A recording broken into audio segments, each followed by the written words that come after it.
Welcome to Rule Zero episode. I don't even know, but where we answer all of your questions. I am joined today by none other than the man on the panel, the man, the myth, the legend himself, Rollo Tomasi, author of The Rational Male, the greatest hair in the manosphere, Troy Francis, and the Gordon Ramsay of the manosphere, Ryan Stone. And I'm your host today, Jonathan from Modern Life Dating. Gentlemen, thank you so much for involving me and joining us this morning. How's everybody doing today? Good, man. All good, man. I'll wake up in a minute and ready to roll, man. Good stuff. I'm thrilled. I'm ready to give 2 hours of our time back to the community and then read the comments filled with complaints. I don't think we've, I don't think we've done this. We've never done an all questions show on Rule Zero. We did back on RMG, but we have not done one on Rule Zero. RMG, Yeah. what's that? Yeah. Rub my groin. I don't know. Real Mangina's group.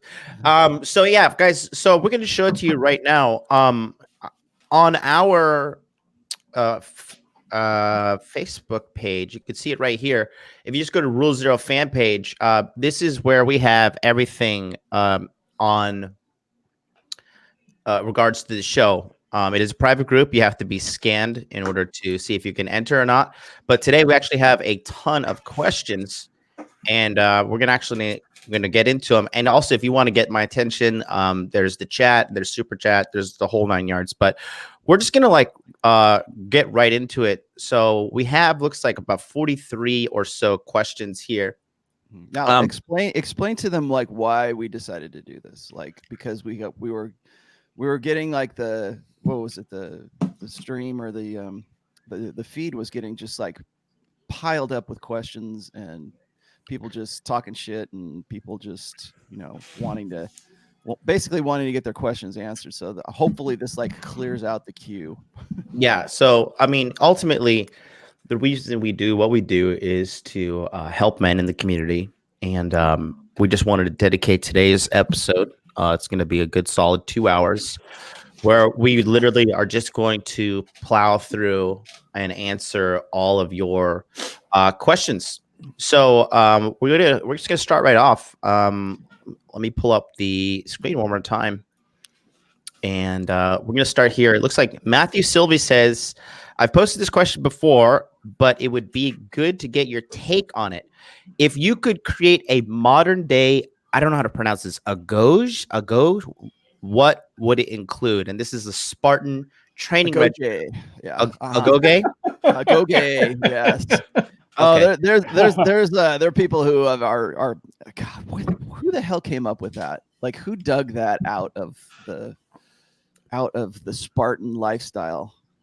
Isn't that what? Okay, so maybe Ryan knows what this is. An agoge, isn't that the training that the Spartans it's the used to Spartan do back training in the day? that all boys went through starting at the age of 7. So if we had a modern day one, what do you think it would encompass in order to kind of maximize the masculinity and success in all men? I would definitely say kind of centered around the big three is definitely physical fitness is huge because everybody's just so goddamn fat in America.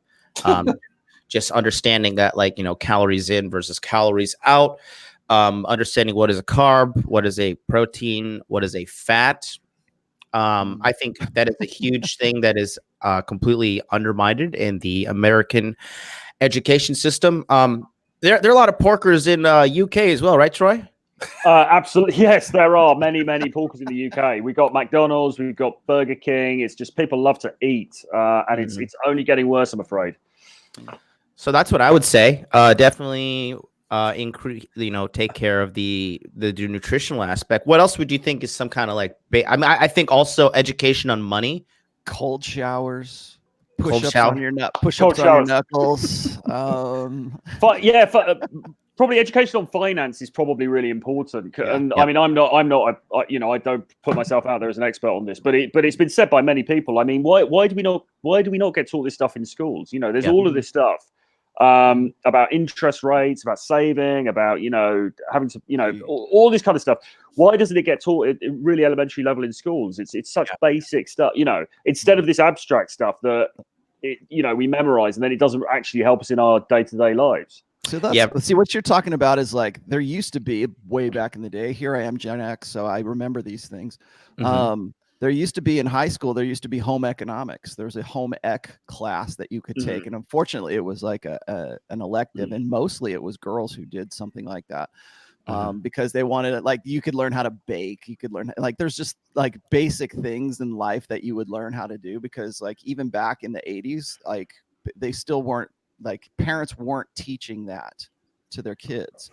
So you had to get it in high school and hopefully you had a good domestic a good domestic education is what it was. So there's that aspect of it, like just learning how to balance a checkbook. And who balances a checkbook anymore, right? We do it online, or we've got a spreadsheet program to help us do it. We got Mint now to do stuff like that. So, has Zoomers even seen a check?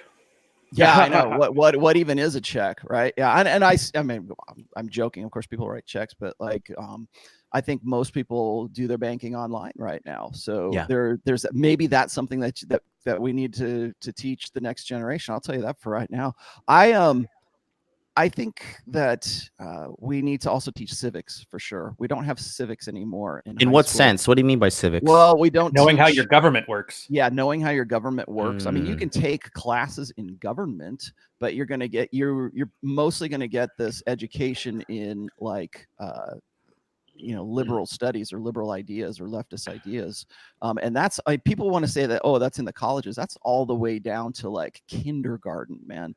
Yeah. When I look at like people send me these books, these children's books on I'm a baby feminist, how to be a baby feminist. Oh, Jesus baby feminist goes and does this, or they have like little onesies for little boys that says what does it say? Boys will be boys, and it crosses out the boys at the end, and it says good humans.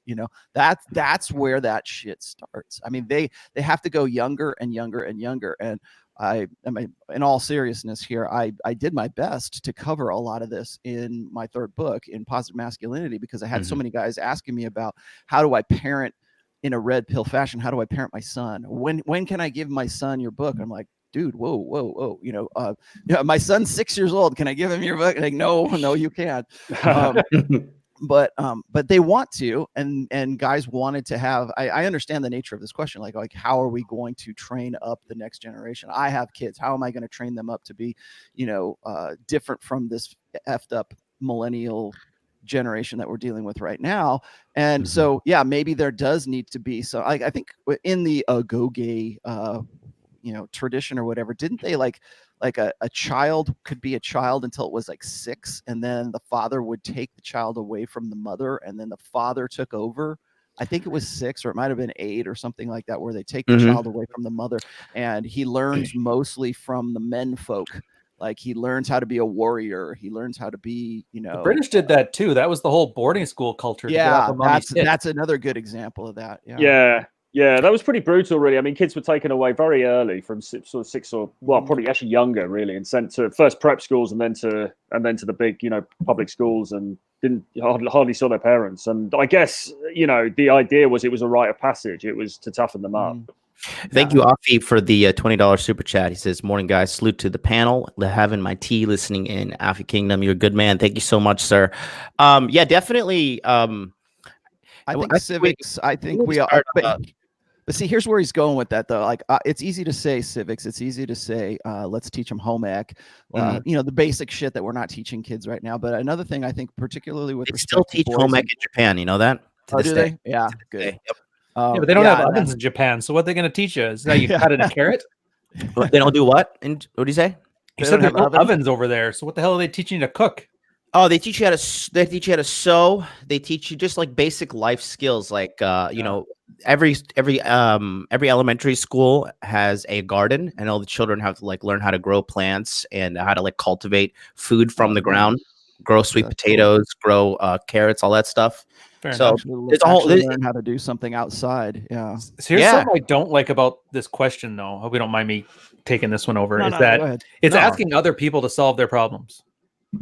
True. It's that sheep in search of a shepherd vibe to it. What kind of a gogi would you have today? If I got the whole world to align with what I wanted, what would I do? Well, let me just think about that and give it all the credit it's due. There's things I think they should, but I can't really I don't see any way to make it happen. This is kind of a more positive version of repeal the 19th. So honestly, if you're looking for somebody else to provide some kind of right for your children, then you're probably failing as a parent. No, they're So that's why probably I like, looking. and I They're like probably your looking for a guys' advice. framework, though. I think Yeah, they're looking more I like for a framework. I I agree, get with, what- I I get agree what with all you're the saying. stuff, but wanting it to be some kind of institution, I think is a horrible way to look at it. Oh, you mean like an official thing? I think I Well, see as what opposed I to did- the private agogis. Yeah. Well, yeah, well, I know, but you know what I mean. But it's like, see, the reason why people ask this is because they're essentially saying, "What should I be teaching my kids? What should Yeah. I? You remember should, when they asked me what what should my, the next generation know that this generation clearly doesn't know?" yeah, remember my first speech where some guy asked me what his rite of passage should be? Remember the answer I gave that guy? I mean, I just think that the guys. This is why we are here as a panel. Well, like, they're I'm looking looking at for these, answers. I'm looking And, at these other, like, people are in the chat here and they're saying, "Oh, I would teach them art. I would teach them." Yeah, absolutely. Please do teach them art. You know what? The other thing that gets me is, like, we used to have institutions like the Boy Scouts that where you would go out and you would learn, like, how to plant shit, or you would learn how to, like, tie some knots, or you would learn how, you could learn what was it, how to command a boat or something, Yeah, like, and all those institutions are gone. And they smash them to the ground. See if you're not doing it yourself. orienteering and whatnot. It's on you as a father, as a red pill father, to teach those kinds of things. And here's the thing: most red pill fathers, they don't know that either. They never went to the Scouts, or they never did any of this kind of stuff. Like, for me, like, when I grew up, when I was a kid, I love fishing. I've been fishing like since I was like 6 years old or 8 years old. And my dad never taught me how to fish. He just said, "Here's a fishing rod for it," and that's all I did. And I figured it out and I really got into it. And I would very much love to have taught my daughter how to fish and stuff, or how to camp, because I used to go camping when my dad used to take us camping. And I was never a Boy Scout, but, like, I mean, I used to go to boys club. I used to go to, do these things that were traditionally male kind of things. And I thought were really great. But, like, now this generation, like, I don't even think my nephew's ever been camping. Honestly, I don't think he's ever been outdoors, and so you kind of insulate them from the outside world. And I think that might be something that you want to explore. But, like, there's, I don't know, it's like teaching your kids to be this Renaissance person, like, teach them how to paint, teach them how to think, teach them how to work out, teach them how, diet and exercise, teach them, whatever. There's a lot of different things. And I think that half of the problem we have, the reason this is even a question, is because guys themselves don't know what to do. Yeah, I think it is true. I mean, there's a lack of guidance out there. I mean, there's, like, I've heard this when I had Hot Dude Con in Orlando. I was kind of, the best convention in Orlando, by the way. The best convention in Orlando. We were, we were with the squad of my guys, all good-looking guys, got their shit together, and we were talking to these two girls who were very, very attractive ladies. And they said, like, what are you guys doing? Like, why are you guys here together? Like, we see you came like a group. What is this? And when I was kind of hesitating to tell them, and they're like, "Are you like a men's empowerment group?" And I was like, "Yeah, for the most part." They're like, "God, that's so great." They're like, there's like 20 like women's empowerment groups every other corner, but there's so few little male empowerment groups. And I think it's so true. There's, like, everywhere, like, there's, like, how to make a baby feminist, everything. But it's like, can you even write a book today without getting some scrutiny that's saying, like, how to raise a manly man without, like, the LGBTQ LMNOP community attacking you, and then, like, the feminists and the libtards and all that stuff. So I think this is just kind of reflection of the state of masculinity, and when guys are getting to the point, like, what's a good standard? And I think it's a good question that they answered it. I think there should be, it shouldn't be institutionalized, like Ryan said, but Sparta was what a nation was Sparta even a nation of 1 million? We have 330. That was a small nation state, and they lost to Athens. Yeah, we had 330 million people in America. In Sparta, I mean, it's probably a lot easier to control and centralize stuff at such a smaller scale. But I think that for the men that do choose to seek guidance in this, I think the what can I say? The recommendations we gave here were pretty good. Let's go to the next question. Next question is very simple, but pretty good. It's from Jess DeTippin, and he says, best ways to end a long-term relationship or shitty marriage bases to cover before acting. I would just say legally make sure that you are just not going to get completely wrecked.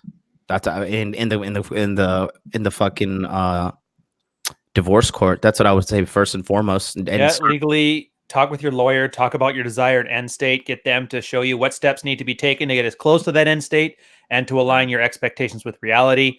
Make sure you understand, and usually it involves having know your child's sizes, know their medication, know their friends. Show through example, write down over the period of 6 months all the good parenting stuff you do.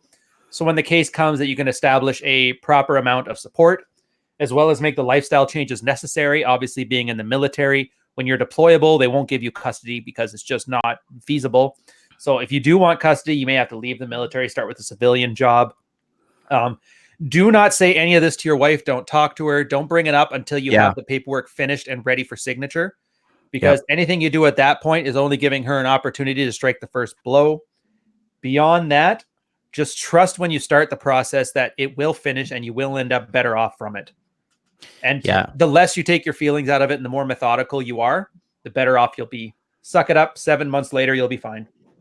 Yeah. And then if it's just a relationship, I mean, just get it over with as soon as possible. If you're living with her, like time to lease, if you're living under her roof or whatever, strategically plan your exit, start looking at places, have everything lined up so you can pull the plug and get out of there literally as soon as possible, like unscathed. If you want to really be really ruthless, tell her to go have a girls' night out or like a girls' weekend, and then just move all your shit out. And when she comes back, and be like, "Hey, by the way, we're done." But that's a really good point. I think you need to, if it's just a relationship, you need to sort of have a plan in place. You need to plan your exit carefully, because the other thing that might happen, and this has happened to me in the past, is if it's a relationship and you're choosing to end it, and she doesn't necessarily want you to end it, then she will try and throw some pretty heavy artillery at you emotionally.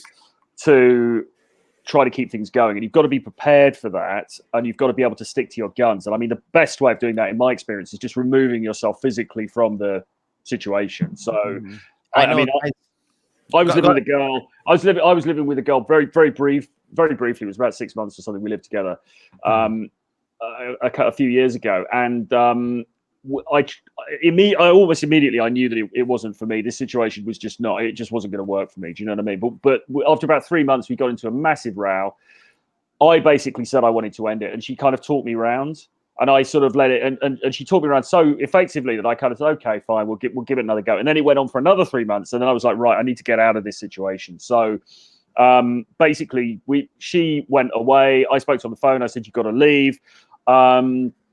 And from then, it was relatively straightforward, because she was staying at her parents' place. She moved her stuff out, and it kind of, I kind of managed to extricate myself from the situation. But the point is, in my experience, they will really try to cling onto it. If they'll do whatever it takes, and they'll throw loads and loads of different ammunition at you, loads of emotional stuff, and it's you've just got to be wary of that. And if you're decided this is what you want to do, you've got to extricate yourself from the situation, stick to your guns. Yeah. I would say also be careful, because there are women that will use their maximum emotional manipulation to be like, no, let's do this. Let's stay. Let's have a baby. And then you're fucking locked in. Yep. The best sex you will ever have. Like, most guys are like, you know what, fuck it, I'm out. I'm not getting anywhere with this chick. With sex has declined, blah, blah, blah. When she's trying to get you back into it, the best sex you will ever have is when you have that makeup sex. And that's when the most unplanned pregnancies happen, is right when because she's going to be like, I'm going to trap this guy. And there are actually forums online that where women get together and they compare notes, like, how can I get this guy? How can I get him to come? That sounds very similar to hysteric bonding. Yeah. And I mean, literally there's online forums that are dedicated to keeping you like locked in with these chicks. So here's my advice here. And Greg Horn just hit on it. This is what's called an extinction burst in behavioral psychology. What happens is if you have a behavior that is repetitive, that you're repeatedly rewarded by, in this case, it's sex, or for women, it might be attention. And when you take that reward away, then an animal, human beings in this case, but an animal will perform what's called a novel behavior. It'll try to, like, if you have a rat and you teach the rat to press the lever, and then the food pellet pops out because every time it does the one action, a reward comes out. And then if you do that and it comes to realize that that's what I got to do to get this reward, then you take that reward away, the rat will run around in the cage and it'll slam the lever, and it will do all these other novel behaviors. That's what's called an extinction burst, because what you're doing is you're like saying, okay, guess what? This behavior no longer gets you that reward anymore. And so human beings will do something very similar to that. So when you break, like guys, you can see this in guys all the time, because guys are usually the ones that are being broken up with, because women are the women select, men perform, right? So what happens is when you as a guy leave a girl, understand that you are demonstrating higher value by doing that. There's no better way to show higher value to DHV than to break up with a woman, because usually it's the woman that breaks up with the guy. So what happens, and this is what's going on in her head when this happens, is remember, hypergamy is based on doubt. It's based on, is this guy the best guy that I can do? And when you have troubles in that relationship, it's usually because her hypergamous hindbrain is saying, I could do better than this guy. I could probably get a better dude than this guy. And then when you take that away and you answer that question for her by like, no, you can't, and I'm out.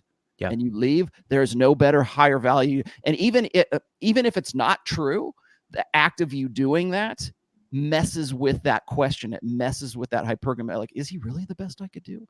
Oh yeah, sure, I can get it. I can go out. I'm going to go out on girls' night out in Vegas, and we're going to go have fun with the girls, and I'm going to go prove it to myself that I can go find a guy that's better than this dude. She can't do that, and you walk out, then that's when you're going to get that extinction burst, and that's when she's going to start freaking out. So be prepared for that. Because when you do something like that, particularly if you've been like sort of like the beta bitch you've lost frame, let's say, and you're like, okay, I'm done. I gotta get out of this. Rollo has opened my eyes, whatever. I need to leave this relationship. You do that, you are essentially telling her hypergamous filter, I am the best that you could do, and I'm no longer going to play party to being in this with you, because I can go get better than you. And that messes with women's psychology. So be prepared for that. Just like what Troy was saying, is like they'll find ways to rope you back in as part of that extinction burst. So be ready for that, because this is the hardest part, is because guys still, because you're doing the same thing to yourself. You're removing the reward of sex away from her, but also from yourself too. And so now you have to go out and find a new reward. You've got to go out and find a new sex partner. You got to go out and find a new relationship. And maybe that's good, because the cost to effort, balance in your old relationship wasn't worth it. So if you can keep that in mind, and then just do what Troy and Ryan were saying here, is like prepare for it, because this is what women do. Women will break up with a guy, but they've already broke up with the guy like 6 months before they actually break up with the dude, and sometimes longer than that. And so the act of just saying it's over for a woman is just a formality by the time that she gets to that point. So she's already lined everything up too in her head. You need to do something very similar to that. And you also need to, like, I tell guys this when they're trying to find a way to get their wives to have sex with them again, or if like they're awakened while married, I tell them, I said, you need to break up with this girl in your head before you actually either split with her or you make a change in your life, because you have to make it seem as if like she's just like some anonymous person that you're unfamiliar with. And knowing what you know about her, would you establish a new relationship with her? And for the most guys, the answer is no. So that's something that you need to sort of wrap your head around, I guess, before you actually pull the trigger. So there's a lot of like mental preparations that you have to do, and you have to be prepared for the what she's going to do. And there are predictable steps and predictable actions that she's going to take as part of that extinction burst. So just preparation. Yep. Let's move on to the next one. So our next question is from let's go to the fan page. It's from Jared Bills, and he says, how should any crazy changes in life be presented or discussed when gaming/dating women. For instance, my mom passed away in September. If the women ask about family, I figure I follow the honesty versus full disclosure advice Rolo has given. I also just moved 800 miles to be closer to my family. Honestly, look at is the plate. Yeah, lady, we're not there yet. Yeah, it's none of your Tell me fucking more business. about your titties. Yeah, I don't know what I mean. that should come down the road, but yeah, just like I put women on a need to know basis, and only thing she needs to know is like we're on a date. I'm trying to have sex, and so are you if you're here on the date. You've at least at some point in your mind has made peace with the idea of having sex with me. If you showed up on the date, that or you're just are fucking extremely desperate for attention. She doesn't need to know that. She doesn't need to know anything. And if you don't feel comfortable saying it, just be like, hey, just be honest. Just be like, hey, I just don't feel comfortable talking about that. Let's talk about something else. I think particularly sort of early on, like first dates, first, second dates or whatever, when you're trying to get to it, you get to sex basically.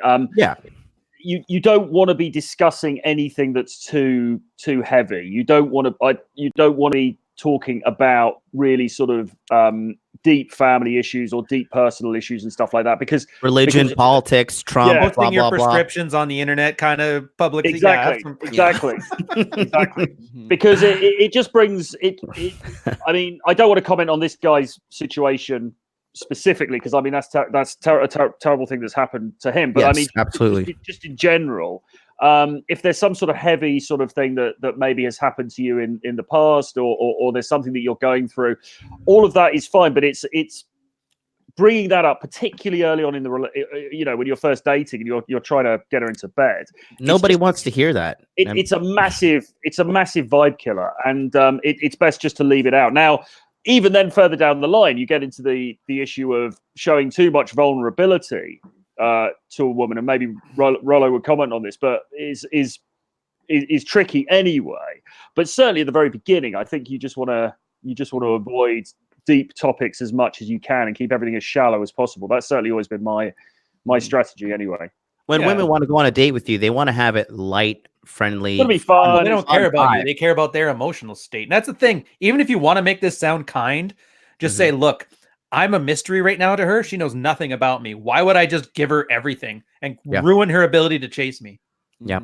Like, am I trying to ruin my chances here and ruin her night? Kind of a prick am I. Keep it shallow, keep it light, keep it fun and flirty. Yeah.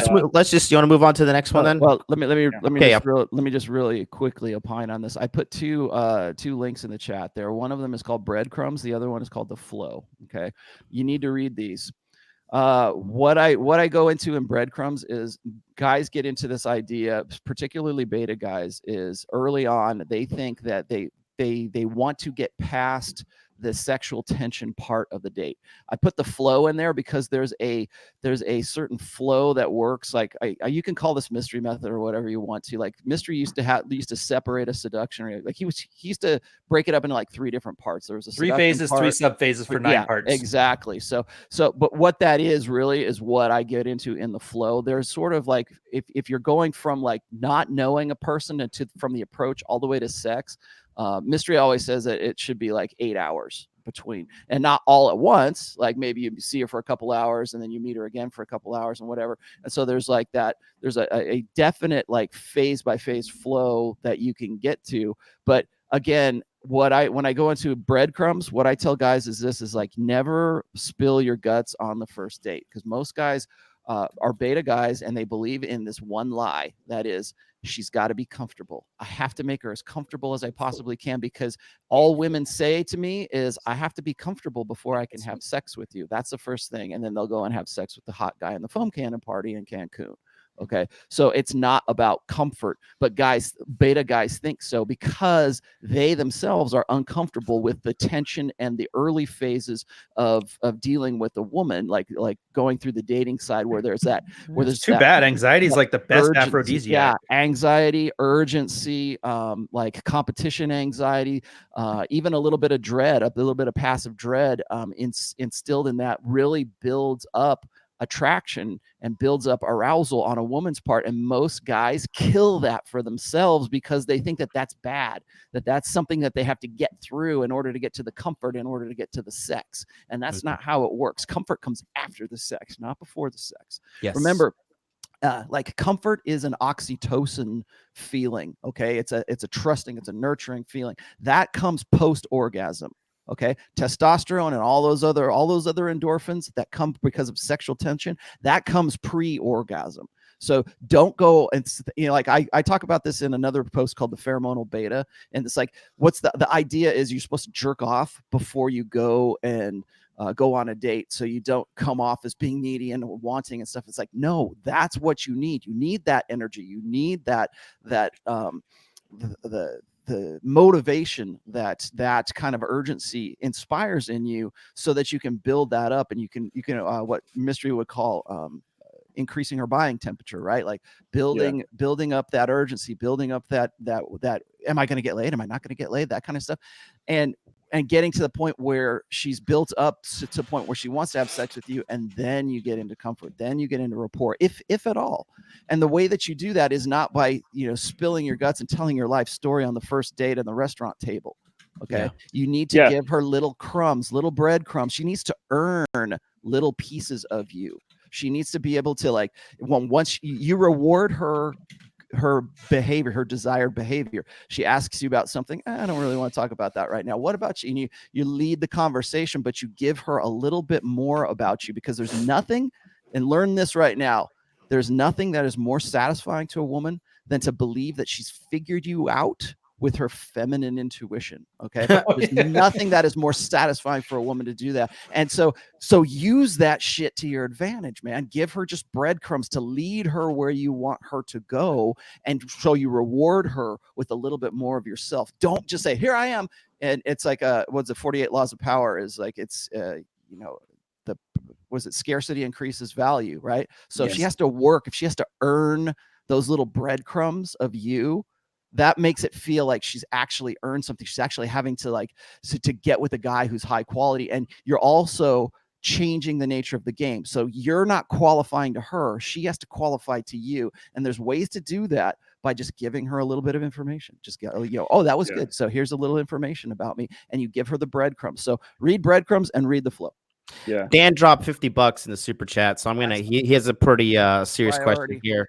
So if he's dropping $50, it's got to be important. So it says, girlfriend has a bad attitude when I don't answer her question or respond quickly to her texts. She has double standards. I hold my frame, tell her like it is. We always get into arguments. I tell her I'll answer when not busy. Tired of fighting over this topic. So I'll just cover this real quick. This happens to me all the time, and it means you're doing the right thing. Just stay. Listen, you guys. Your attention is your pussy, and you can't be giving out your fucking pussy to everybody on the first date, anybody who's coming, because you're just going to be looked like as a man whore. And like how we don't value women who like easily just give up their pussy beyond just fucking having sex with them. Same thing. Stop giving away your attention so easily. That being said, you shouldn't even acknowledge this when she says that. Like, oh, why don't you reply to me quicker or blah, blah, blah, blah. That already shows to me who has leverage in the relationship. It's you. But at this point, if it gets to the point that she is annoying you, listen, when you give any kind of attention to them, it's regarded as positive. So just ignore this kind of behavior. And if it keeps coming up, then you have to get rid of her. Anyone else want to chime in? Yeah, 100%. The problem now is if you sort of kowtow to this, if you go, okay, darling, and then you say, right, I'm going to start replying even quicker to your messages, then you'll have fallen into her frame, and that's gonna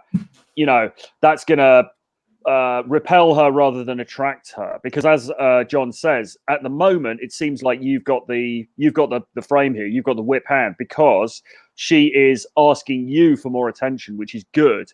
So really, you just want to brush it off. I would be fairly nonchalant about it. I'd be like, yeah, babe, I get, whatever. And then just sort of like almost ignore her. Like it's a little kid asking for sweets. And you're just like, yeah, whatever. Fine. Don't worry. Because as I say, if you give in to this, then you're just gonna. She might be happy momentarily, but then she's just gonna lose attraction for you over the medium to longer term. So yeah, don't give in. You've got the upper hand. You've got the frame. That's great. Just hold on to it. I would suggest the bratty sister game. Treat her as if she's your bratty sister. Play with her and play with her. That's I'll add. All right, let's move on to the next one. So this one's we got a money-based question here, pretty simple. I think this one's going to be pretty easy to handle. Greg Paul says, underutilized money-making strategies, not platitudes or messages of finding your calling, but actual actionable intel, i.e. Low barrier to entry, but good paying jobs, gig work, side hustles, startup ideas, or other methods men can use to make some decent money without having to get a new college degree, intern for years, require massive upfront capital, or zero themselves out to get into. Alternatively, a discussion of why those don't exist, if for the most part, everything out there is a get-rich-quick scam or the classic drop shipping, fake entrepreneurship, snake oil sales. So is he asking how to earn money without having to have any skills? No. Basically, right. Set up a camgirl studio. Is the answer. we're gonna teach you how to do that. Just $999.99. Link below. I would just say using anything regarding the internet. Since the birth of the internet, every year internet sales go up and they smash the previous year's sales. Anything that you can get on the internet. I'm a big fan of delivering digital services. Very similar to Rich. I hate tracking physical products. I hate logistics. I don't like doing any of that.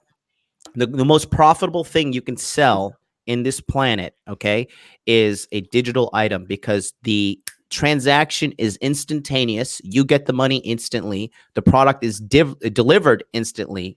And, it's the most efficient way. I'm talking like, if you sell an MP3, right, you like you're an artist, you're a musician, whatever, your song's $1. They pay $1 to download. They have the song immediately. You get the $1 immediately. It's done. Digital courses, selling PDFs, access to databases, digital and internet is the way to go. I'm a huge fan of Airbnb. I know Troy, you run one as well, and Airbnb, it's not too high of a cost to enter. I would say you can get a good proper one set up for $5,000, and when you have, you really do it for less. But you mean the real estate, or you mean the business around it? No, Airbnb, as in, you can either rent out a place and then make sure that the landlord knows you're going to be doing Airbnb through the place, and you can make back $5,000. So you're subleasing your place essentially, like turning a rental into an Airbnb. Yes. Or if you have, like, some people have property laying around for, like, through their generations or whatever, and they like live in a highly populated area. The quickest way to see if your area is viable for Airbnb is you type the actual address of where you're thinking to launch the Airbnb into Airbnb, check the surrounding areas, see the locations, and see if they're booked out or not, see if they're empty. You can kind of, or if you happen to get to a place where it's an untapped market yet, you can always just give it a try. But Airbnb, I think, is it's pretty good. You can make anywhere between, it's not a lot of money, but side money, you can make anywhere between 30 to 50 grand extra a year, net profit. So it is very viable. The internet is the way to go. Anybody else got something to say? Well, I agree with you on digital products. I think that's the way. That's certainly something that I've, that's kind of what I've pursued really largely through digital books. So ebooks. Also through Amazon, you can also do print on demand as well. But largely, I sell digital books. I've also done a course as well as obviously John does his course as well.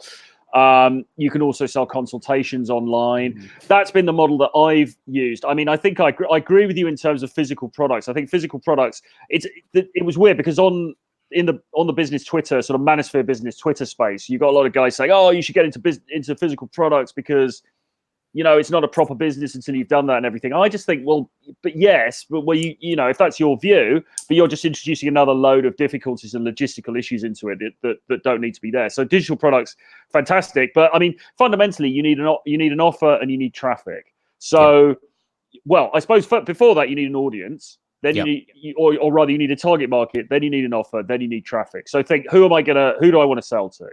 Then Yeah. think, okay, what can I offer them that is of value to them? And then you need to communicate with them in some way. Now, is the manosphere the greatest market on the planet? Probably not. I mean, probably, as others have said, if you really wanted to make some cash online, you should be targeting at sort of like, I don't know, young women or something. Yeah. Do you know what I mean? Because they spend a shitload of money.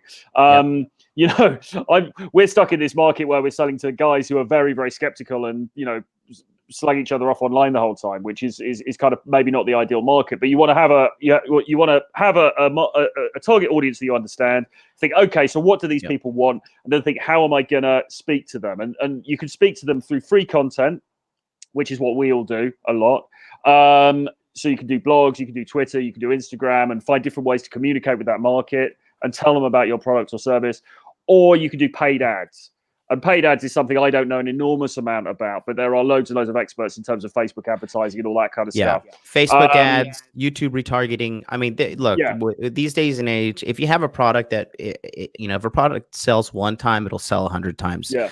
It's just up to your marketing. And then it's just keep tweaking until you hit the right balance where.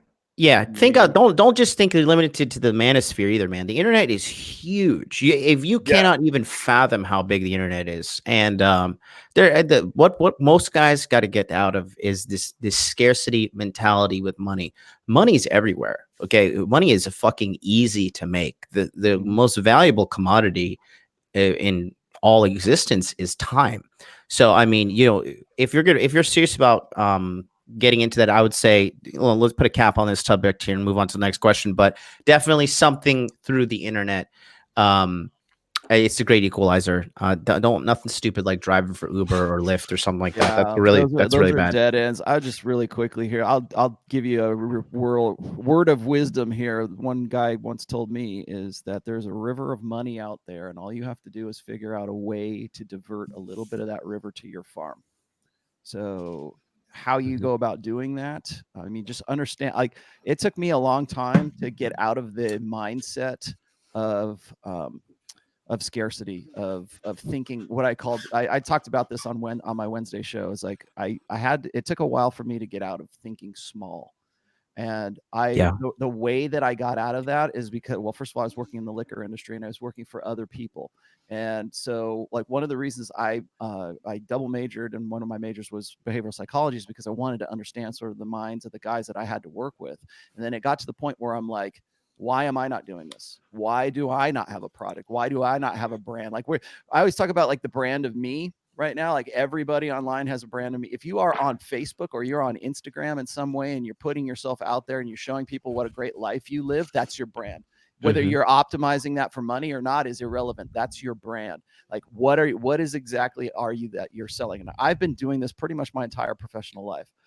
I've either been selling like casino properties or promotional events, or in some cases actually casino equipment, like video poker machines and shit like that, or else it's been alcohol. And that's where I really learned that how to do brand management. And then if you can make yourself understand brand management, and then understand that you are your own brand, and how are you going to do that?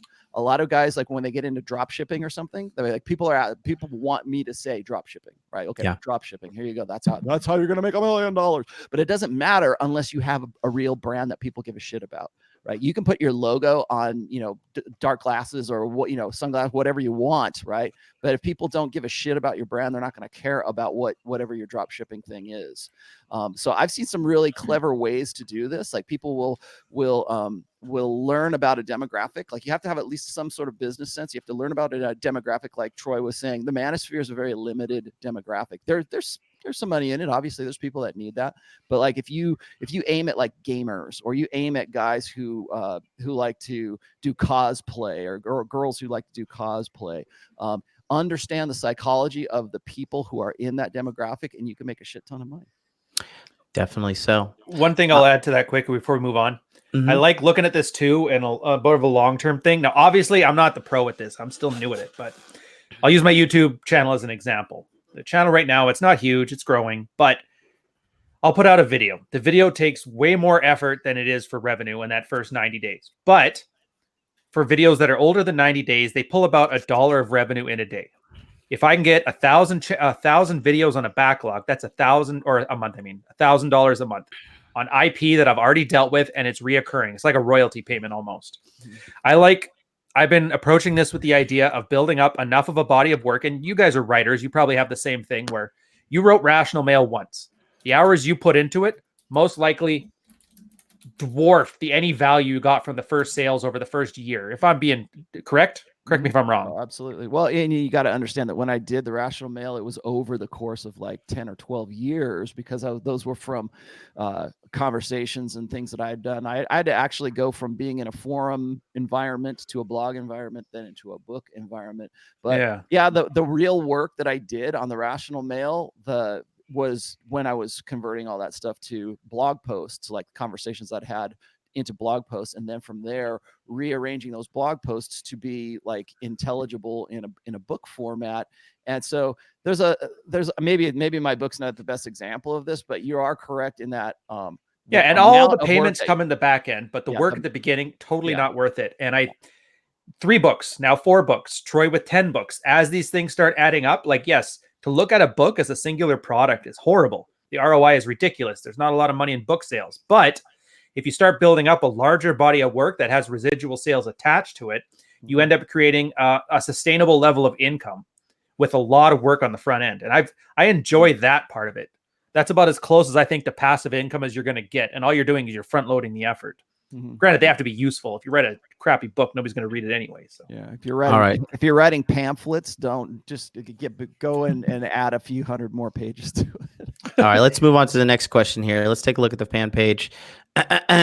Here's a simple one.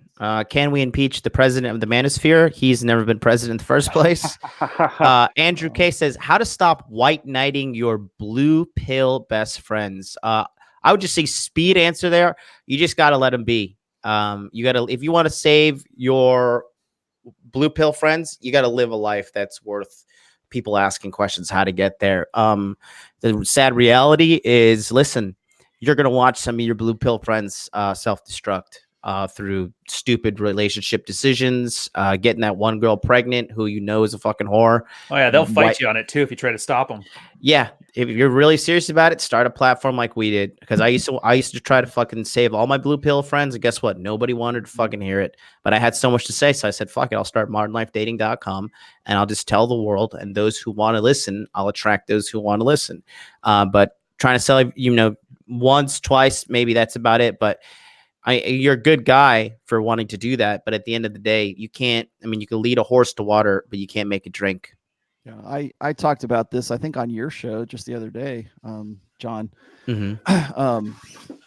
I've always said this, is that unplugging guys from the matrix is dirty work. So be ready for that. I don't think a lot of guys are prepared for that. So what I get is a lot of guys who will read my book and they want to, they start living a better life. They start getting laid. They start understanding the nature of women and understanding the nature of themselves.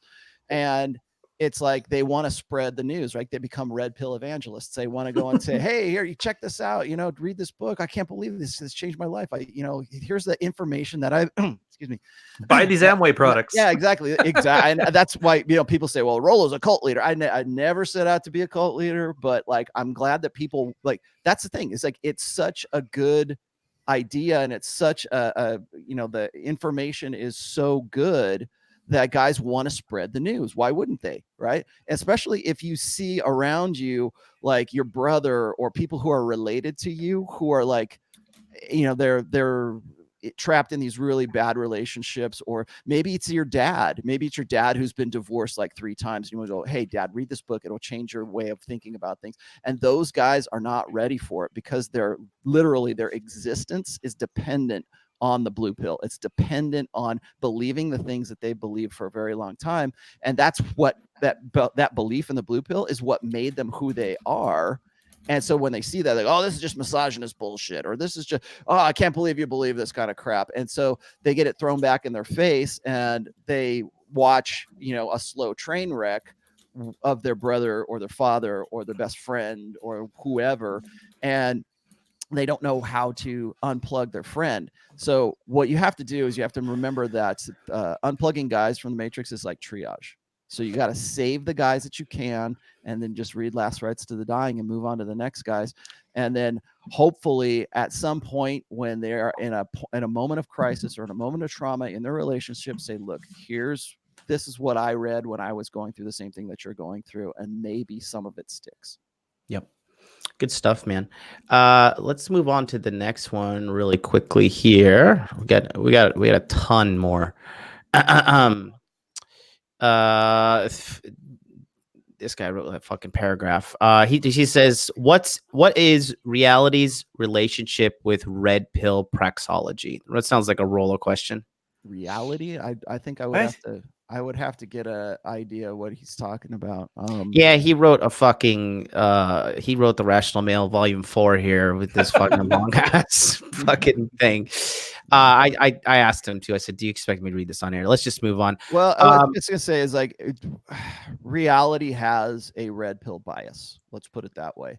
Yes, absolutely. And so I think that it is a more realistic way to interpret your life, your surroundings, everything else. That's why we call it like the red pill. That's why we call it the Matrix, because you're believed in one way of thinking, and you were subject to manipulation that you didn't realize that you were for a very long time, and now you're cut away from that. The problem that people have is they don't know what to do once they're cut away.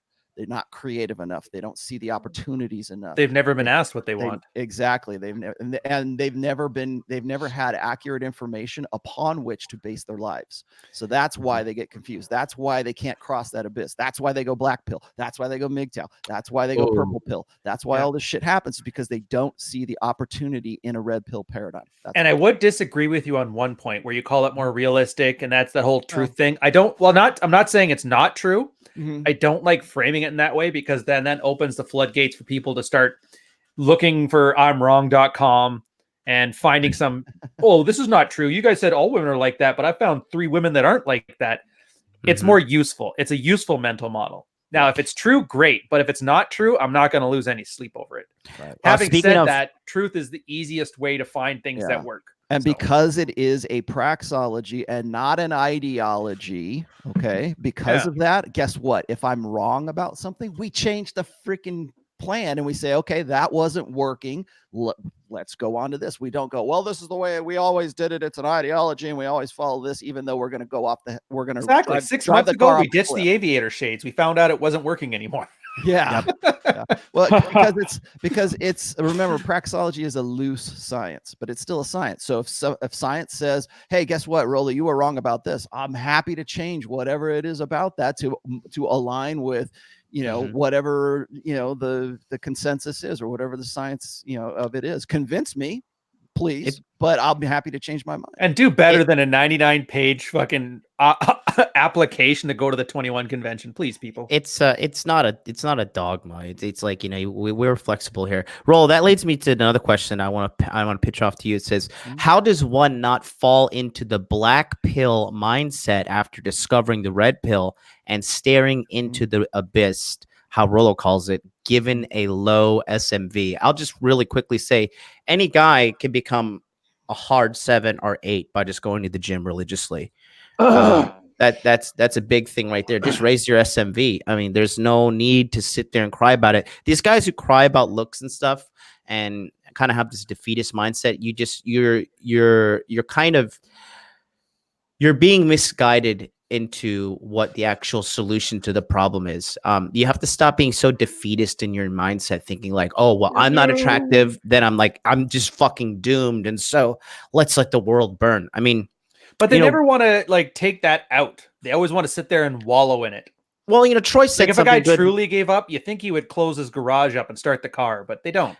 Well, Troy said something good the other day on his Twitter. Troy said, the something about like the illusions guys have about approach anxiety and stuff. Like, you don't know. Some girls don't like guys that are super jacked. Some girls like guys that are just, I'm not saying go out there and have a dad bod, but I'm just saying like there's different strokes for different folks. Like swimmer's body, rocker body. Swimmer's body is exactly what I was about to say. Mm-hmm. Yeah. Yep. There's the idea that you never know a woman's preferred physical type until you've actually approached her. And I think that's really, really true. You know, you see a girl and she's blonde and she's wearing heels and a mini skirt, and you think, oh my God, she must be into these jacked, you know, kind of roid head guys. That's not necessarily the case, but you're never going to know until you walk up to her. So the best thing to do is to walk up to her, start a conversation, and assume attraction. So walk up to her, assuming that you are going to be the ideal guy for her. Now, you may well not be. It doesn't really matter, but just go in there with that expectation and just see what happens. You know, but you would be surprised. You would be surprised. Troy, I understand that, but these are the guys who will never even get to the point where they're going to go, I'm going to approach, or I'm going to go give this a shot, because there's too destitute, I think, or despondent. Well, I think the sort of black pill, I guess it bleeds into incel, doesn't it? Or the sort of the black pill guys who are sort of like they're just like, oh my God, and I had elements of this when I was a teenager, so I do sympathize with this idea that, oh my God, I'm never going to be loved as I'm going to die alone because I'm just a worthless human being and there's nothing that anyone can do about it, and that's just the. But I think what happens with guys, and again, I'm saying this as somebody who, you know, I've had that sort of mindset when I was a lot younger. I think you can get high on your own wallowing in that self-pity. Oh, yeah. Do you know what I mean? Yeah. And when I read those sorts of posts, I see guys saying, you know, sadly, I'm just for me, I'm doomed to be forever alone. I mean, there's a Reddit group forever alone. Yep. They're like, I'm doomed to be forever alone, and they make it really poetic and almost beautiful. You know, like I am a, you know, like they're getting off on it. Yeah, they're getting off on it, and they don't need to be, because actually, like John said, really just going to the gym, really, you can make yourself into a 7 or an 8. Most guys, the majority of guys, can pull themselves up there. Most guys can fix this, you know. So you have to consider: am I espousing these beliefs because it's objectively true, or is it just because I'm kind of getting off on it? And at base, I don't really want to make the necessary actions. One of our guys in the audience said it, Big Goog said it best, and he says it all the time. He's one of my top guys in body language mastery. He says, you know what, people love to feel sorry for themselves. They absolutely. Yeah. So I mean, look, it's I wish Rich was here, but the reality is, do the fucking just work. shit all over him anyway. Do the work. I'm gonna start something. I'm gonna start some shit here. So here we go. I'm gonna quote Pook here. Okay, this is from his aphorisms from on So Suave. This is like way back in like 2002. This one always stuck with me. It says, the fulfillment of your own sexuality is nothing less than your battle for existence. Okay, so guess what? And here that is in 2019 in black and fucking white. And guess what? When you decide that you're going to be black pill and you're going to check out, you've decided that you're no longer going to exist, because you're not going to pass your genes on into the next generation. You're doomed. You're like, I'm just not going to do it. I'm done. I'll never find a girlfriend. I'll never get laid. But see, guess what? You still want to get laid. You still want to jerk off. You still want a sex doll. You still want to go out there. Like I've said before, when guys tell me that the juice ain't worth the squeeze, guess what? You still want that juice. You just don't want the squeeze. That's why. You don't want to worry about the squeeze. You don't want to do the fucking work. You don't want to go out there and make yourself something better than you can. Now, here's my next thing, is that the black pill is bullshit. Okay. There is no black pill. There is only the blue pill and the red pill. And guess what? You know where that black pill is? We made them both. You know what? You know where that black pill is? That black pill is you not crossing over, you not accepting the realities of what the red pill is showing you, and you using that as an opportunity to make your life a better freaking life. How you go about doing that, you now have the information. That's what black pill guys do. Like, well, we know that, that it's all about looks, or we know that if you're not like jacked, or if you're not like at least 5'11", or if you're whatever, we know zero experience. Or like I'll listen to guys who are like Asian guys or Indian guys, and they're like, well, we're doomed, man. Our Indian women, our Asian women don't even want to get with us. Guess what? That's your challenge. That's what you got to do. But guess what? At least you know. At least you have that. What are you going to do with that? What are you going to do about it? You now have actionable, truthful red pill information. You are red pill aware. What you choose to do with that at this stage is really on you. If you want to go wallow back in your blue pill bullshit, then you can go find the purple pill and just decide that you're going to go take her to the dance and live try to use your red pill awareness to achieve blue pill ideals, but you're gonna still be living in that blue pill world. Or you can be quote unquote black pill, and you can just say, I'm not going to do anything. I'm just simply not going to cross over into the red pill and understand that that there's more opportunity in the red pill. There's more opportunity there. There's more building blocks there. That's why I always say that I don't give out prescriptions, because I give out information. I give out tools. What are you going to build with those tools? Show me the man that you're going to build yourself with using those tools. And black pill guys are like, no, I'm just not going to use these tools. I'm just not, I'm done. I just can't do it. Well, guess what? You will cease to exist. That's what Pook said. You will cease to exist, because your quest for, to try to get laid is to continue your genetic line. Yes. So if you are black pill right now and you're like disagreeing with what I'm saying right now, guess what? You're going to cease to exist. That's it. You're all the effort that everyone that came before you, all of your ancestors that you LARP about back in the fucking Crusades and all this other bullshit. Okay. All those guys that had to like bust their ass and fight and kill to get you to where you're at. Guess what? You're just, oh, I don't know. I'm done. Fuck it. I'm out. Good. You're out. Get the fuck out. Get the fuck out of the pool. You know? Your ancestors and are weeping. You're going to do it yourself, and you're going to be the dead end. So what does that say? If you're so proud about your ethnicity and all this other stuff, you know what? If you're not using that red pill awareness for your own betterment and to make a better life of it, then you're screwed. Another thing I was going to say is like, I watched The Joker finally, right? And I guess these guys really love this stuff because it plays to that, oh, woe is me. If we could only just like pick up a gun and go kill people, if we could just like find some way. Guess what? Even if you do that, you're still ceasing to exist. So what are you going to do? Are you going to exist, or are you not going to exist? Are you going to work with what you have? Are you going to work with a truthful paradigm, or are you going to just I'm done, erase yourself? Yep. Rollo, load the jump program simulator. Let's do this. Yes. I was going to say, yeah, even Elliot Rodgers. No one makes it on their first try. Women. He had to stab men for the most part on his rampage. Yeah, no one makes it on their first try, man. Even Neo didn't make it on his first try. The fucking chosen one. Let's see. Let's go back to our fan page here and read another one. This one is also directed to you, Rollo. It says, are online dating apps buffers?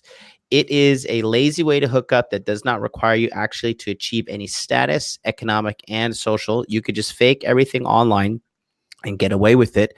Not to mention how these apps devalue male attention and validation, which is what the ladies crave. Mm-hmm. I'm going to pass it off to Troy here in just a second, but I will say this, is if you read my book, I've got a chapter in there. And one of the earliest things I've ever noticed, like from helping guys out, is that guys rely on buffers. And this is a buffer. Online dating is a buffer. Tinder is a buffer. I've got really tight text game. That's a buffer, because it's a buffer against rejection. It hurts less to be rejected over text than it does to have a girl in your face saying, I don't want to see you anymore.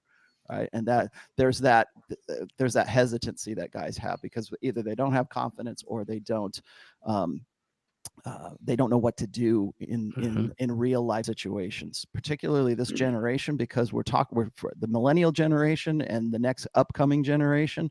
I have more hope for Generation Z. So let me just start out by saying that. But this is the first generation that has really grown up and been acculturated and socialized behind a screen. And so it's either the cell phone or monitor or whatever the hell.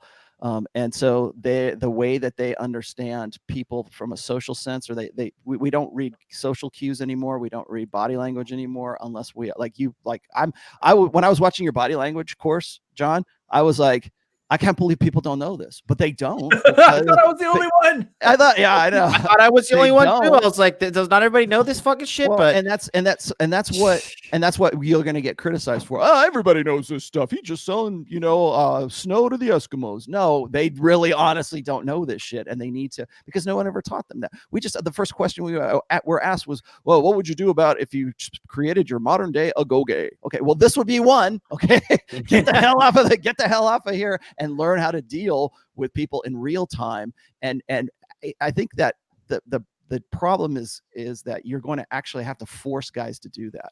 You have to force them out of the house, and they won't do that unless they pick up and unless they do it on their own. They have to self-initialize.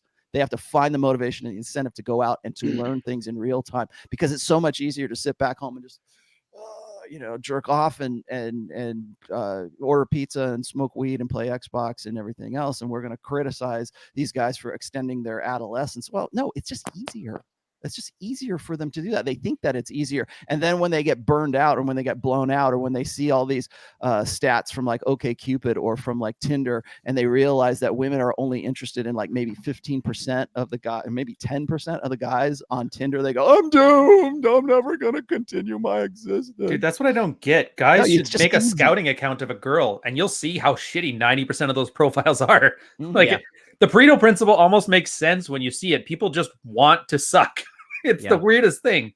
I'll say this. Look, you got to be like Batman, right? And being good at your dating online is like having a good tool on your utility belt. But the utility belt doesn't make Batman. Batman makes the utility belt. You know what I mean? You take away the utility belt, Batman is still Batman. He'll still fucking whoop your ass with his hands. That being said, if you need to be, I have a flow chart that I created, and it talks about this. In my video, the most efficient way to get sex. You need to have multiple avenues. Like every millionaire has multiple streams of income. You need to have multiple streams of sourcing vagina. You have to have in 2019. You have to have Tinder. You have to have Bumble. You have to have Hinge. You got to be run. If you got high level game, run Salt Daddy game on fucking Seeking Arrangement, right? Badoo, Plenty of Fish, OkCupid, right? Use all of those. Plus, you need to be going out in real life, because let me tell you something. Yes, your text game is slick, blah, blah, blah, whatever. That's fine. Okay. Let me tell you something. One of the most satisfying feelings in the world is texting a girl, because you know how to work the algorithm on Tinder, Bumble, etc. And you're texting her for like 1 to 2 hours, and she comes to your house immediately and has sex with you. That for me is one of the most gratifying experiences. It's like the Uber Eats pussy, right? It's fucking great. But you can't just rely on that only, because there's going to be coming to a time where real life will present itself, and you'll need to be able to throw down some game in real life and be able to spit on the spot. You don't have time to sit there and think behind the screen. It's going to be like for the guys who play video games, you're like a Solid Snake versus Raiden. Like, Raiden went through 1,000 simulations. Like, I passed fucking every simulation. I'm the man.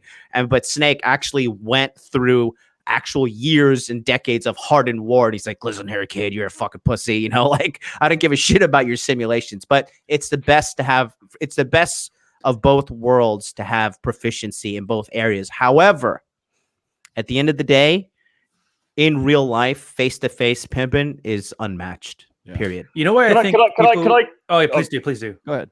Can I just say I agree with pretty much everything that John's just said, and I'm not just blowing smoke up your ass, but I think everything he said is absolutely bang on. Because when I was thinking what I was going to say in response to after what Rollo said, I was going to say pretty much exactly the same thing. First of all, you need your lead sourcing. And I mean, when I coach guys, generally speaking, I coach them in daytime interactions and face-to-face interactions. However, what I always say to guys say to me, well, are you a day game specialist? And I'm like, no, not at all. I mean, day game, I've done my share of it. I got into it fairly late compared to some other dudes. I've had this idea for a number of years about this thing which I call holistic game, which is basically like using all of the avenues that you can get in order to get leads into your pipeline. So exactly what John said, have all of the dating apps, have Tinder, have Bumble, have Hinge, whatever. Use those, but also make sure that your face-to-face skills are on point. Because, and again, as John said, the issue here is, right, even if you're getting dates on Tinder, well, okay, that's fine. But then you've got to do when she's out on the date, that's when the real game is played. And you can't do that over your phone. You're going to have to do that face to face. So you're going to have to learn those face to face skills in order to push to bring that date in the direction that you want. So when the guy said, is it a buffer? I think it can be a buffer. It can be online. Yeah. Online dating, the use of apps, 100% can be a buffer if that's all you're doing. If you're sitting there in your bedroom with the proverbial packet of Cheetos and you're scrolling through and just swiping all the time and you're not really getting anywhere, then yes, that is a buffer, because you're not going out and also engaging in real life situations, which you also need to be doing. But as a supplement, Absolutely, because the whole world is on dating apps now. So to me, it would be foolish not to explore that avenue, but just make sure that's not your only avenue, because in the end, it's going to come down to face-to-face interaction anyway, and you really need to hone those skills.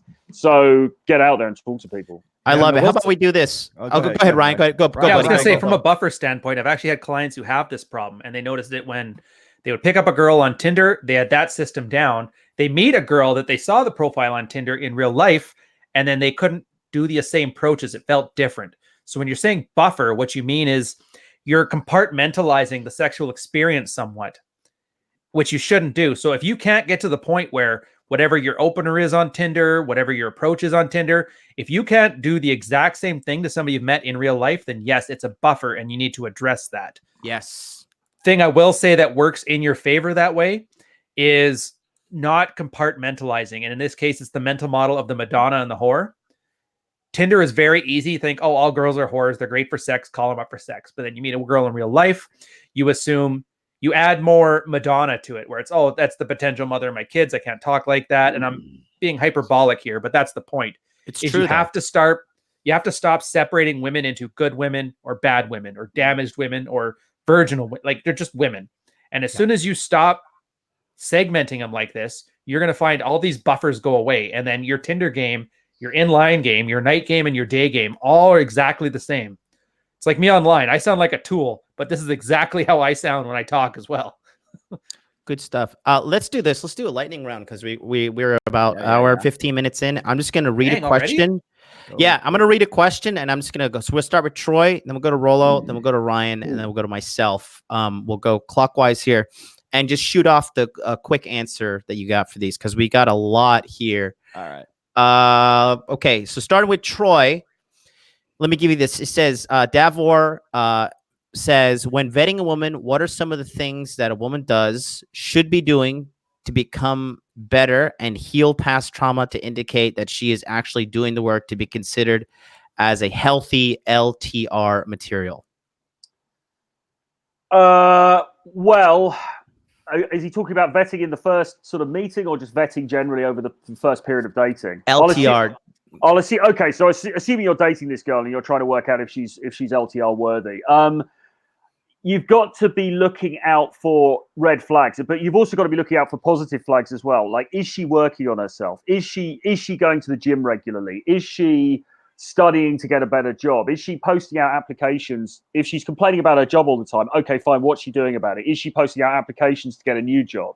Is she looking at different things? You know, if she's going home and just eating Haribo and watching Netflix, which some of my exes have done, then you can think, okay, well, she's saying one thing, but she's not doing anything to improve her life. And I think all of us in this sphere, you know, we're all very big on self-improvement. And we can see very quickly if a girl isn't big on self-improvement, then she's just not going to be good for the long term.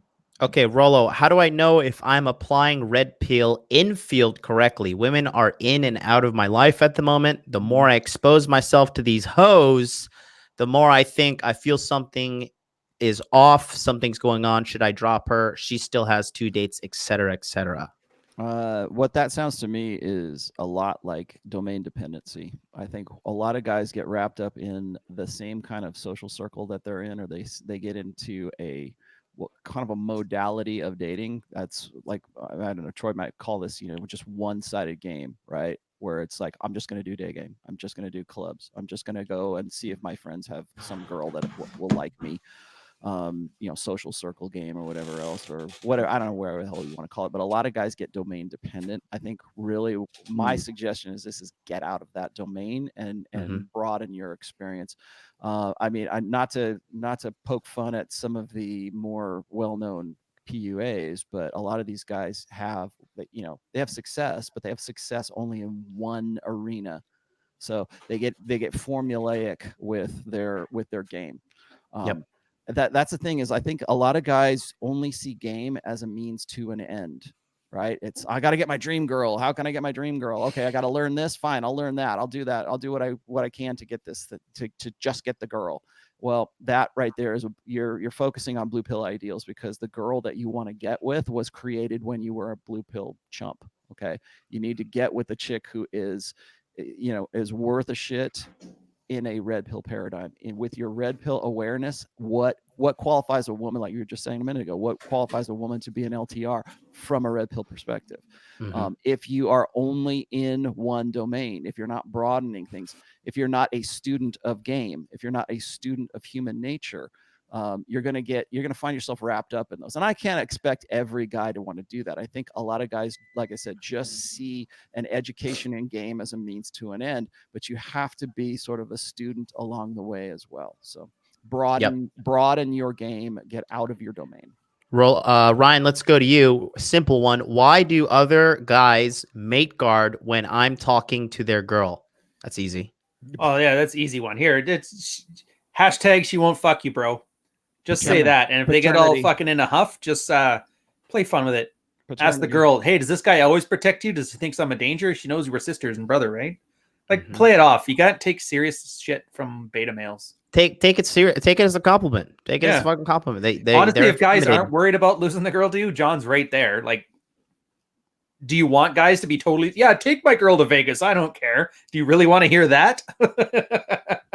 Yeah, let's move on. Edvardus from Lithuania says, I have noticed that after taking the red pill, I become angry with my mother for raising me as a beta male.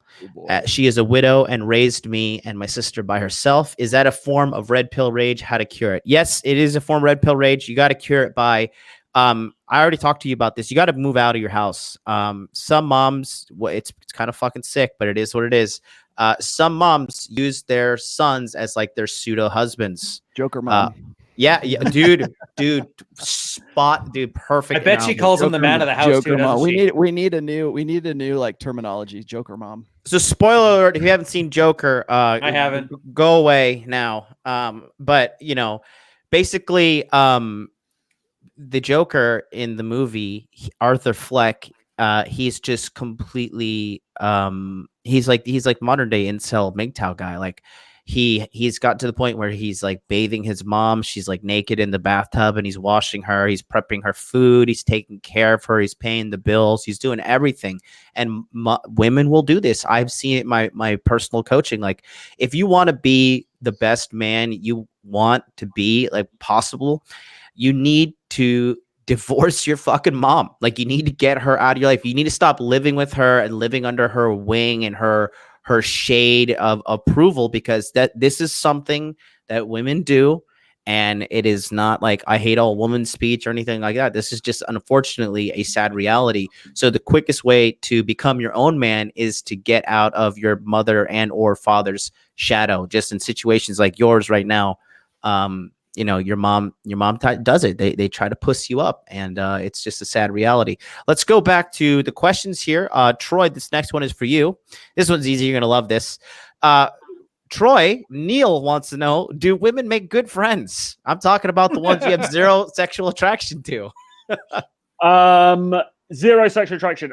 No, they make terrible friends. You should avoid all women at all costs. No, man. I don't know, man. I mean, I'm sort of on the fence about this one, really. I mean, if you are sexually attracted to her, then no, don't be friends with her unless you're going to enter, unless you're going to just, approach her, try to seduce her. If she says no, then leave and don't be friends with her, because otherwise it's not a proper friendship.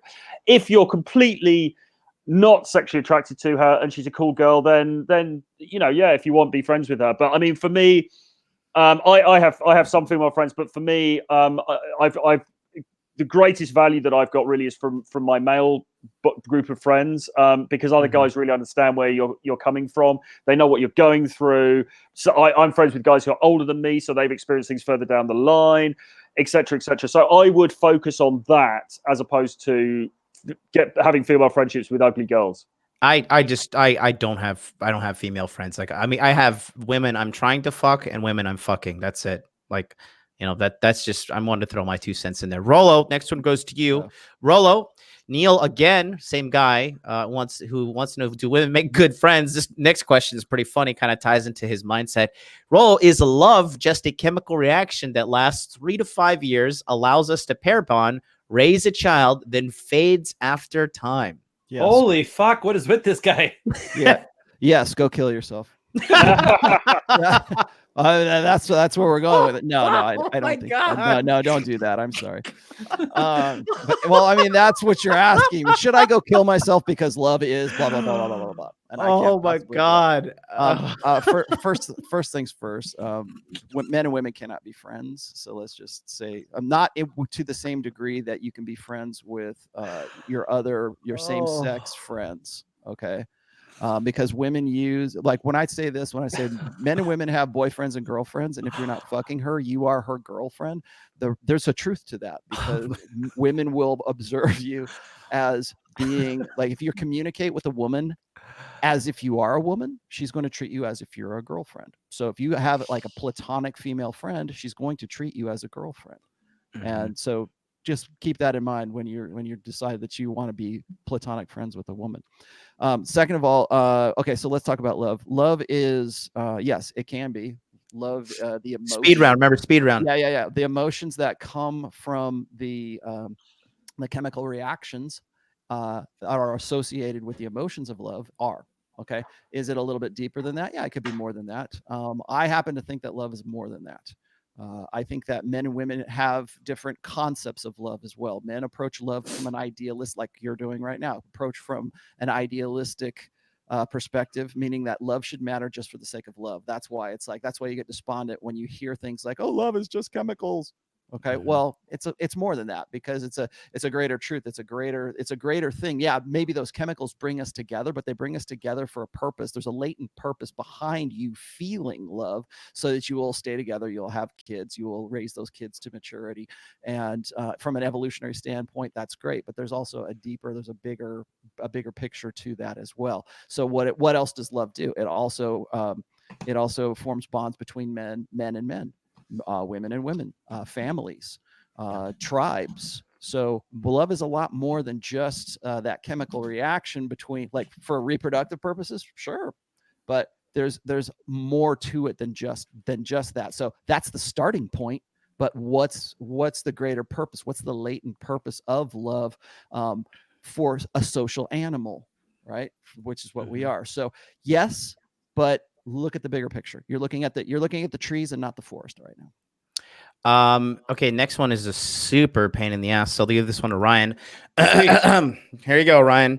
How to maximize pre-selection effectiveness if you have that, but not in presence, i.e. online, or if you're in some bar with some guys and none of those selectors are there to help your game. Obviously, you just can't brag about your women, but being confident, not thirsty, and knowing your self-worth doesn't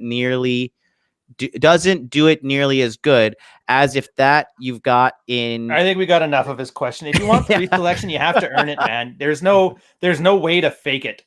If you want pre-selection at a bar, you got to be the guy that goes there Saturday afternoon after a pitch and putt golfing time with your buddies, buy a $20 worth of drinks and tip $20. And then when you go there on the weekends, the staff there sees you fondly and invites you to after parties.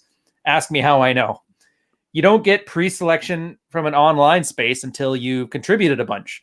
You don't get nudes on the Married Red Pill subreddit until you've made half a dozen posts, bared your soul on there, and had 3 or 4 people from Purple Pill Debate reach out to you. You don't get pre-selection until you establish that somebody has something to gain by being associated with you. So if you want it, you have to be part of the space that you want it from. And you have to be seen as somebody who's more valuable to know than not to know. So I guess that's the answer. As far as the specifics, you'll have to give me a particular sphere and I'll offer what I can. Can I disagree? But I guess the bar one's the easy one. Can I disagree really quickly? With which part? I think that it's entirely possible to fake social proof. Oh, well, buy some bodyguards and rent a limo. Yeah, sure, that's what I was going to say. Remember that guy who walked around New York with like a camera team and had like. But who did he fuck? He didn't fuck anybody. That's the thing. Okay. Genuine, authentic social proof you cannot fake, but you can certainly fake it in the short term. You can certainly fake it to the point where people want to have your autograph and have pictures with you. But what do you do when you get the girl home is a whole nother situation. You know, why is Chris Helmsworth living in this 1-bedroom shitty apartment in Compton? Exactly. But that's just it. You don't have to rent and do all this stuff. All you have to do is go to places where people, like co-ed people, go. Be valuable there. Do it at off times so you don't have to compete with everybody's attention on a Friday night. Drive up in the Lambo. Yeah. Dude, I'll drive up in my Nissan Sentra and play that crowd. I don't give a fuck. I miss my Nissan Sentra. There's many ways to display it, but I mean, yeah, I think Ryan gave a good Reader's Digest version. Let's go to the next one for me. Let's see. Okay, this guy says, oh God, Jesus fucking Christ. With a future ultra realistic and cheap. Oh wait. With a future ultra realistic and cheap robots, will women lose their power like the whore in the Bibles? Yes, What? dude. You can go fuck a doll, dude. It's okay. Go fuck her. Yes.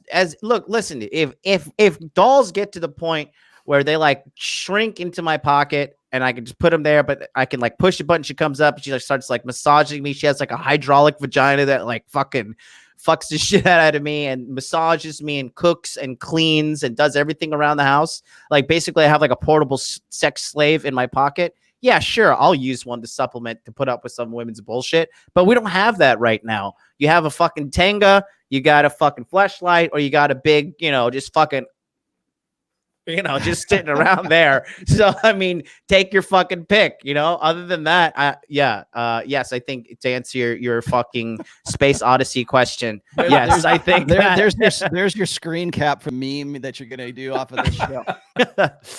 Yeah, just thanks. There you go. I just gave it to you. Congratulations, guy. Let's see. We got 1, 2, 3, 4. We got 2 more. 2 are directed towards you, Rollo. So I'll give this next one to Troy. Troy said, this guy says, I think I do fairly well with dating apps. I started doing it 4 months ago after a 5-year relationship. Been on 24 dates, gotten 8 lays, and have turned a few into plates. I'm a 27-year-old. A good ratio. I'm a 27-year-old male. Question: do you think I would see better results if I deleted these apps and focused solely on cold approaching? Is cold approaching more efficient or effective? I think it sounds like he's doing pretty well already. So I would say it would be foolhardy to jettison the apps. You could certainly introduce, as I was saying before, definitely introduce some cold approaching into it as well. The return on investment in day game is probably not as great as night game, depending on where you are. If you live in a big city, there's lots of people walking around, then by all means, and it's not illegal, then by all means try some day game. Nice caveat. Yeah, exactly. If you don't live in England, or Scotland, but so yeah, do a bit of that by all means. You're in the coffee shop, you're walking in the mall or whatever. Speak to a few girls.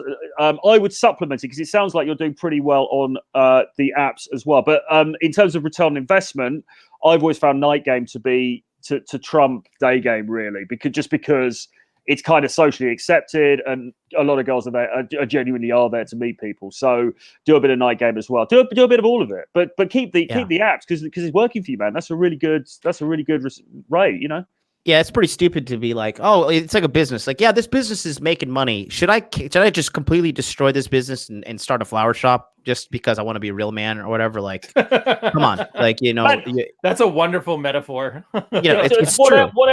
Whatever works. I mean, if you are smashing it on apps, and it sounds like you're doing pretty damn well. I mean, how long was that? Over 4 months? And I mean, that's not an 8. I mean, that's pretty good. I mean, so it's not bad. I mean, it's like what is it, 2 a month? Yeah, I mean, so yeah, supplement it with some face-to-face approaching, definitely, but don't throw out the baby with the bathwater. Rollo, bonus question. I'm going to give you 2. Why do women brag about sexual encounters on dates? We got a super chat. Because okay, you're dating a fucking whore if she's doing that. Why do they talk? I'm sorry, read that one more time. He says, why do women act like men? No, why do women brag about sexual encounters on dates? If you're dating that kind of girl, she's a fucking whore. Well, okay. First off, I don't know what they mean by bragging, like bragging socially or bragging on Instagram, bragging on how exactly are they bragging? Is the first. It says thing. it's on a date. So. It's on a date. Well, first off, it's association. I'm with this guy. It's almost like a. Here you go, bragging about threesomes, fucking the random guy at the beach, etc. Okay. You're dating a whore, Brian. For You're drink? That's dating my a question. fucking whore. She is Okay. a slut. Okay, that is a fucking slut. What that so, is it's advertisement is what she's doing. Yeah. She's advertising her sexual availability is what she just is say what it let's comes go. down to. Let's add to your fucking See, database, I sweetheart. I needed clarification on that because sometimes women will talk about their sexual escapades in the sense that they want to telling guys on a date. Okay, well, yeah, in that case, it's definitely advertising. It's advertising sexual skills, advertising sexual availability, advertising her want really to find a guy who is high quality. It's like basically, can you nail me as good as these other guys is what it's coming down to. That's a shit test too, by the way. If you're on a date and the chick starts talking about like her past escapades. Because what it is it's saying, it's a shit test that says, are you man enough? Are you going to be one of the guys that I'm going to want to talk about later on? And so how you decide to pass that shit test is really kind of up to you. I mean, we can talk about that, but the reason that she's saying that in this instance, in this context, is because she's advertising sexual availability. Sitting on a date, and then she tell you about she meets this guy on the beach and then got home and fucked, not knowing his name. Is my first thought to like, oh, that was Steve. I know Steve. Well, you know what? Another thing that could be is that if she's with you on a date and she's telling you those kinds of things, it's almost like it's her id having the conversation with her ego. You're not there. It's just it's her hedonistic, I want to get laid kind of id talking with her ego, and her ego is saying, why are we with this guy? Why are we dealing with this guy? Because I've had better than you. I've had better than what you are the potential of could being. So it comes down to like like her ego figures out that you're actually blue pill. And so by testing you that way to see what you will do with that, like, are you going to demonstrate higher value? Are you going to play along? Because that's her shit testing you. And the good thing about that is she's clearly a poor judge of character. So you got a good shot at it. That's really a conversation. That shit test is a conversation between her ego and her id. Is what that is. Okay, and then Rollo, back to you with the speed round. This guy says, this question is primarily for Rollo. Now that you're tackling religion in your new book, will you ever do a show on culture and the red pill? I'd love to hear your extensive thoughts on if testosterone levels in women, how they're raised, or environment may factor in how a woman may treat men. Again, so this is two-part. You want to handle that first one? Yeah, I could see myself doing something culture. I think I do already, really. If you follow me on Twitter, I whenever I'm talking about the gender war, I talk about that all the time. I'm already kind of doing that. Am I ever going to write a book about that? I don't know. Maybe. But see, here's a problem is culture shifts so often. So like I could be like really relevant right now, and then I'll publish the book, and like 3 months later, all these women want to join like Amish, sex cults or something like that's, or they all want to go Hare Krishna all of a sudden. And then now women aren't exactly the way so I guess women aren't exactly the way you figured them out there, Mr. Sexologist. So, culture shifts, culture changes all the time, but like the nature of men and women doesn't change. And how does that nature express itself or manifest within cultural narrative? I maybe that is an idea for book 5, but I already talk about that quite a bit, and I have a lot of sort of cultural, like I did I think is a really good, I keep tooting my own horn here with this one post, but I have a post called the first female president, which is exactly about that. It was exactly about the Gestalt feminine versus the Gestalt masculine. It's like what does the collective of masculinity think about this collective of femininity, and how we go to war with each other, or how we agree with each other, or how do we bring these two kind of separate camps? I think right now culturally we're segregating ourselves into like the boys on this side of the playground and the girls on this side of the playground, and never the twain shall meet. And we're going to live great lives over here on the boys side, and we're going to go live great lives on the girls side over here. We don't need you. Oh yeah, we don't need you either. And so it's like this kind of like almost like this schoolyard rivalry bullshit, boys against the girls kind of shit. And I think that's really what's been, I think that's the segregation of the sexes is what's going to define the upcoming decade. Okay, what's the second part? Second part is this is real fucking god. Ryan, feel free to jump in and make fun of this guy again, primarily for Rolo. But I'd love everyone else's thoughts on this as well. In the Bible, would you consider Adam blue-pilled and or beta as it relates to the Apple story, or was he just not fully aware, thinking of the consequences? And was Eve a nature?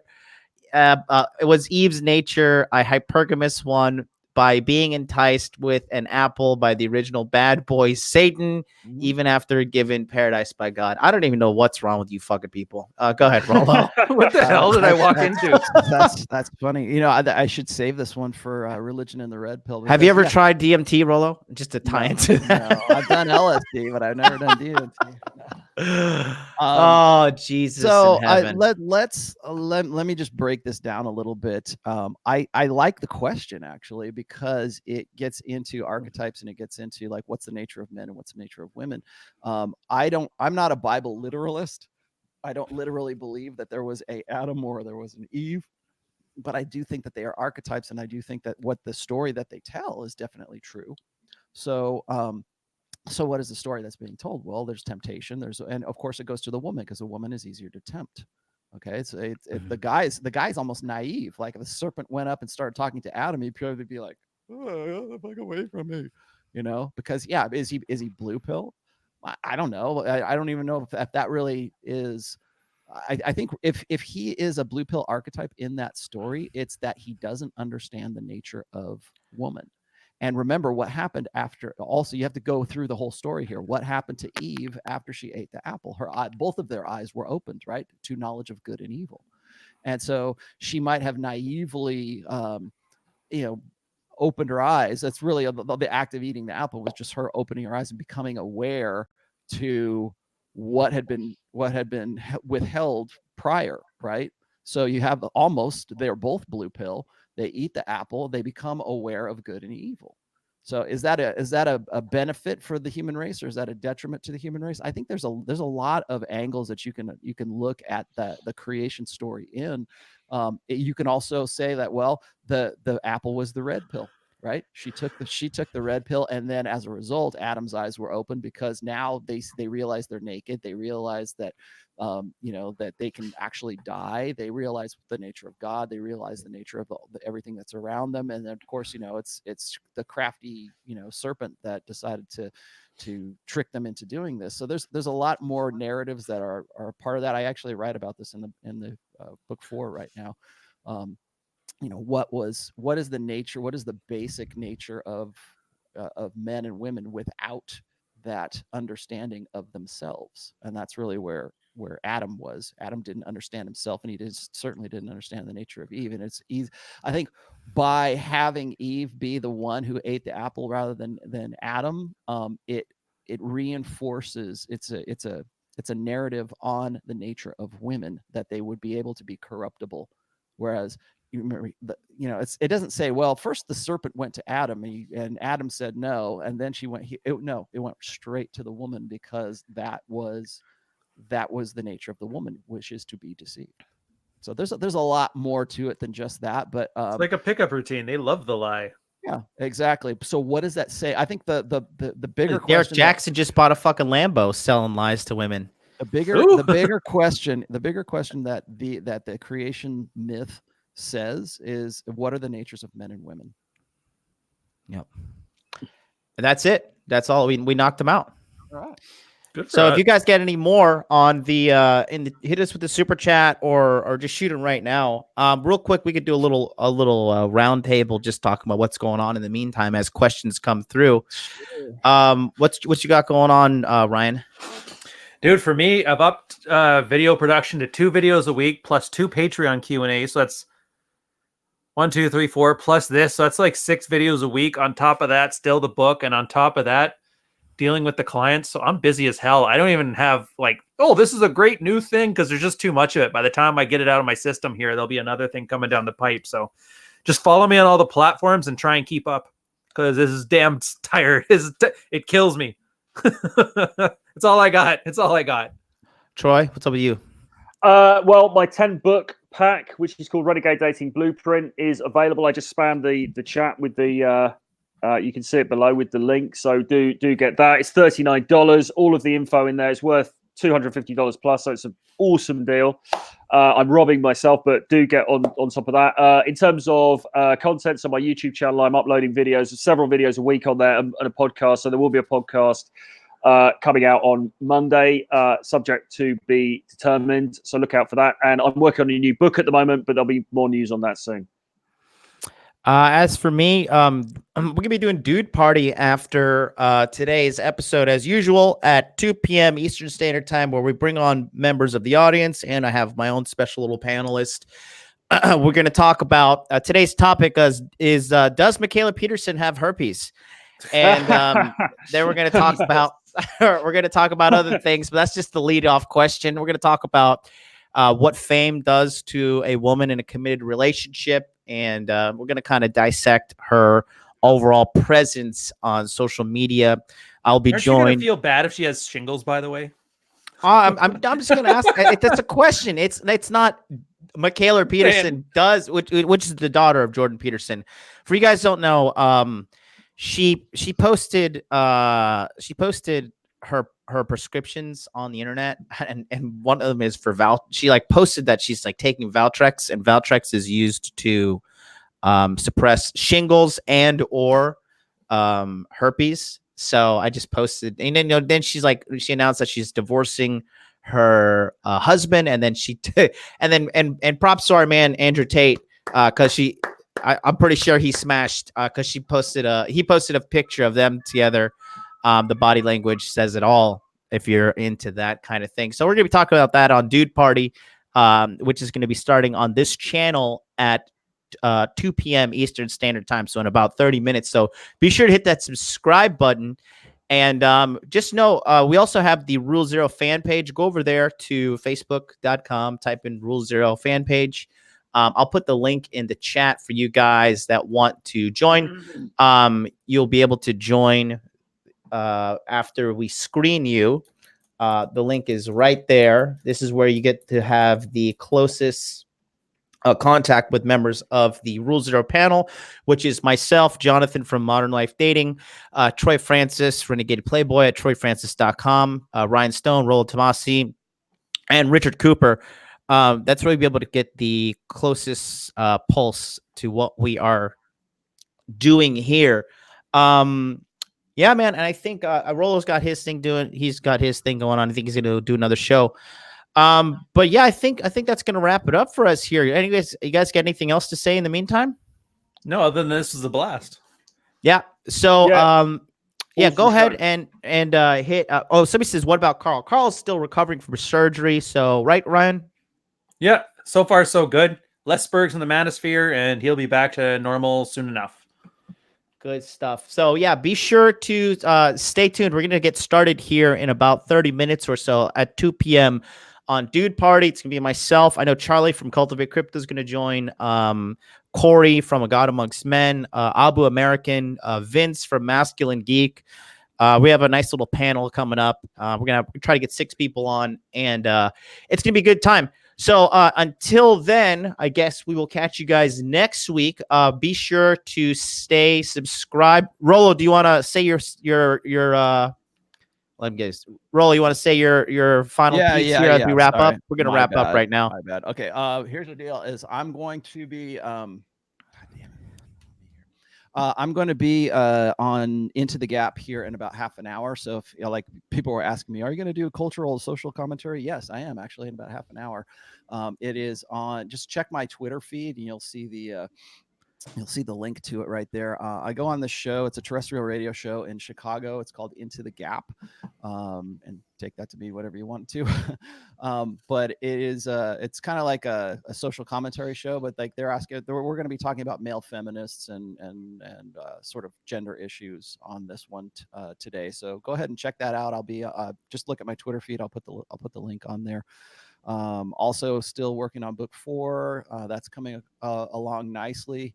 Also, if you guys haven't, you can really help me out by giving me a positive review on Amazon. On 5-star review. A 5-star review, please, because I am being subjected to a review spamming campaign by people, by nefarious people right now. So if you'd be so kind as to upvote some 5-vote or some 5-star comments, as well as leave your own, that would be great. I would like that, because right now people are really trying to hit me on my Kindle books right now, because I've discovered that a lot of my my Kindle books or my PDFs are now available on a lot of pirate sites. So apparently, in order to hit back at me, I don't know who exactly, but you can probably figure that out.